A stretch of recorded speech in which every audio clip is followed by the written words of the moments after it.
તો ગાંધીનગરથી ઝડપાયેલા આતંકી મામલે તેજ તપાસ થઈ રહી છે। 1.5 મહિના પહેલા જ અમદાવાદ આવીને આ આતંકીઓ ગયા હતા। હૈદરાબાદનો ડોક્ટર આતંકી 4 મહિનાથી અબુ ખાદીજના સંપર્કમાં હતો। યુપીના આતંકીઓ છેલ્લા 1.5 વર્ષથી પાકિસ્તાનના સંપર્કમાં હતા। યુપીથી આવેલા આતંકીઓને 20,000 રૂપિયા આપવામાં પણ આવ્યા હતા। મોબાઈલમાંથી અનેક મેસેજ અને વિડીયો ડિલીટ થયાનું પણ સામે આવી રહ્યું છે। આતંકવાદીઓએ અમદાવાદના નરોડા શાક માર્કેટની રેકી પણ કરી હતી। गुजरात एटीएस ने आईएसआईएस केपी के 3 आतंकियों को अरेस्ट किया है। अभी तफ्तीश चल रही है। 10 दिन के रिमांड मिले हैं। रिमांड में क्या क्या सामने आया उसको लेकर हम गुजरात एटीएस के एसपी के सिद्धार्थ के साथ बात करेंगे। सर, किस प्रकार से ये सबसे पहले तो मामला सामने आया और कितनी जहमत रही पूरे केस में? इंटेलिजेंस इनपुट आया था 7th को कि एक आदमी जो है जो बहुत रेडिकल आइडियोलॉजी है, जिसका विचारधारा का है, वो अहमदाबाद में आके रुका है और कुछ कलेक्ट करने के लिए आया है और कुछ करने के लिए सोच में है, ऐसा करके हमारा इनपुट था।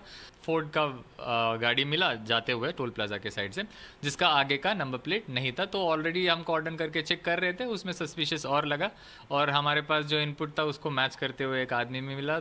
तो हम वीडियोग्राफी के साथ उसका जांच किया। इसमें से एक डब्बा मिला। डब्बा के अंदर से 3 वेपन, एक बेरेटा और 2 ग्लॉक एंड 30 कार्ट्रिजेस मिले थे। फिर उसके मोबाइल अगर वहाँ देखने को पता चला कि उसको सस्पिशन में लेके आए थे। पूछपरछ में पता चला कि उसको मोबाइल देखने गए तो क्यों आया था इस तरह से। तो उसने बोला है उसका एक हैंडलर है, उसने ये टास्किंग इसको दिया गया कि यहाँ जाके अडालज के आजू बाजू में उसका कोऑर्डिनेट्स दिया गया था, वहाँ जाके उसको वेपन्स पिक करना था, वेपन्स करके दूसरे जगह जाना था। टेक्निकल एनालिसिस में पता चला ये लोग पालनपुर के साइड में थे, 1 नंबर जो मूवमेंट में। तो फिर तुरंत हमने टीम भेजा गया।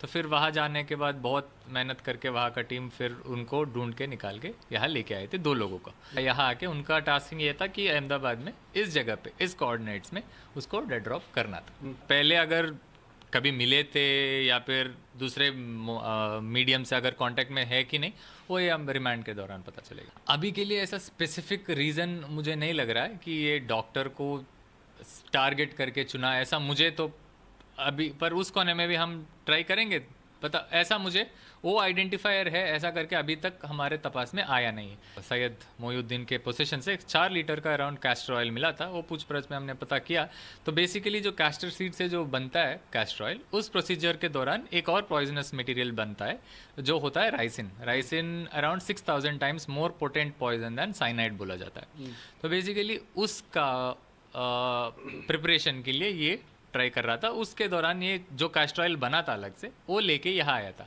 क्या करने वाला था वो अभी तक ऐसा कुछ सामने नहीं आया, और कैसे यूज़ करने वाला था या फिर ये बस इसके हैंडलर जो है वो इसको अभी तक टास्किंग दिया कि नहीं है, ये खुद से क्या करने वाला था अभी तक वो कंफर्म नहीं हुआ है। पर इनहेलेशन दोनों बेसिकली बहुत डेडली है। सर, ये 3 लोग और बाकी जितने भी दूसरे केस हुए जम्मू में जहाँ पे भी डॉक्टर पकड़े गए, इनका कोई कॉमन लिंक या फिर कॉमन चीज़ या कॉमन कोई प्लेस सामने आया अब तक आपने? एज ऑफ नाउ हमारा नहीं आया। हम भी उनकी टीम से संपर्क में रहेंगे, उनका भी हमारा मिल के थोड़ा अगर प्लान करेंगे कि दोनों में अगर कोई कॉमन पॉइंट्स है और सेम मॉड्यूल का है या फिर है। पर प्रिलिमिनरी उनका मॉड्यूल जैश ए मोहम्मद का है, हमारा आईएसकेपी का है। इन्होंने मतलब जो यूपी से जो 2 आए थे, आज़ाद और सुहेल, उन्होंने अलग अलग जगह पे किया था। कुछ मंडियों के ऊपर किया था, जैसे अहमदाबाद में भी, मुंबई में भी, दिल्ली, जम्मू कश्मीर, वहाँ घूमे थे रेकी करने के लिए। एग्जैक्ट प्लेसेस वो सारा अभी फाइनलाइज करेंगे। वो एग्जॉस्टिव जितने प्लेसेस किए वो अभी तक फाइनलाइज करना थोड़ा बाकी है। अभी के लिए उन्होंने ये बोला था कि नरोड़ा मंडी उन्होंने रेकी करके गया, पर उसका रीज़न कुछ भी हो सकता है, वो हम तय कर रहे हैं। जो अभी तक 3 लोग हमको मिले थे, उसका एग्जैक्ट रोल और उसका कहाँ पर उन्होंने यूज़ किया, अभी तक जो किया वो फैक्ट्स है।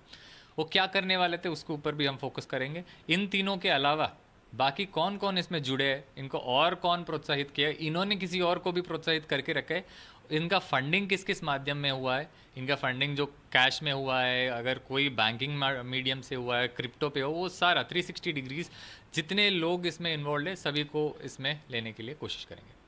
तो ये थे गुजरात एटीएस के एसपी के सिद्धार्थ, जिन्होंने बताया कि किस प्रकार से आगे का इन्वेस्टिगेशन जो होगा और जो बात सामने आई है वो हमने जानी। कैमरामैन तुषार के साथ उदय रंजन, जी मीडिया, अहमदाबाद।